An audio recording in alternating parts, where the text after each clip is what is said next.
What's going on, guys? We got another lifts and levels for you. Today we're going to do a 7-inch BDS coilover kit, and this is going to be for the 2007 to 2020 Toyota Tundras.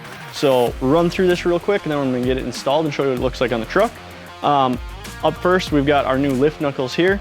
This is not going to increase track width like a lot of the other trucks you got out there. Moving along, we've got sway bar drop bracket with new longer sway bar end links. Up here, we actually have a shackle kit for these trucks. Once you lift them, they do tend to be a little squatty in the rear. This brings it up just an inch just to get that back to factory, a little bit of rake, a little bit more level. We've got the Fox rear shocks here, some new blocks, U-bolts, new tie rod ends provided with the kit, some miscellaneous hardware here. You'll see a lot of weld-on things here. So this is where we're going to be cutting the cross member. To lower that differential, we've got new plates to weld in, and then some new steering bump stops to weld onto the knuckles as well. We've got the BDS skid plate here, front and rear cross members, and then a bump stop drop bracket.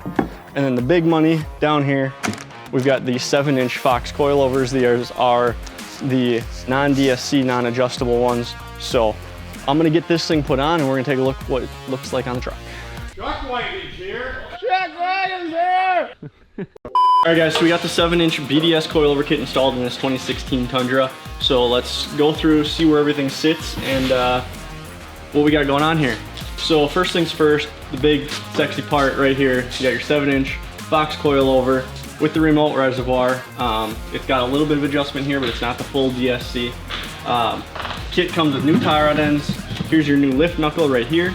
Remember, this is gonna allow you to not use the factory wheel. So you do have to get aftermarket wheels to run these. Over here we got sway bar, new sway bar links. The drop bracket only drops it so much, so they are adjustable links, so you can get that perfect adjustment out of it there. We got some new bump stops back here, front and rear cross members, and the skid plate. You will notice that this side's got a new lower control arm because this is Wisconsin and we had to replace a lot of things. Even on a truck this new. Salt does wonderful things to vehicles. Obviously what you can't see from in here is going to be the diff drop. Cole will get you some shots up inside of there, so you can kind of see what they got going on as far as the diff drop. But this thing is in the air at full droop, and it's got pretty good angles. Obviously they're going to only get better once it's on the ground. So let's hop into the rear and see what we got going on back there. All right, so in the rear, pretty basic. Obviously it's a leaf sprung truck, so we've got blocks, new U-bolts, and some new Fox shocks in the rear. In addition, on this kit, which is going to be unlike anything else out there, we do have new drop shackles in the rear. This is just going to give the rear another additional inch to get rid of any squat, which these trucks notoriously get once you lift them. And then just a couple of drop brackets for your brake lines and things like that back here. So not a whole lot back here, but there is going to be a lot more going on than your other typical 1500 half-ton truck. So that about wraps it up. We're gonna throw the wheels on, get it sitting on the ground, get you some after shots of what it looks like, but that is going to wrap up the 7-inch BDS coilover kit for the 07 to 20 Toyota Tundras. If you got one of these, go out and get yourself one, customoutfits.com.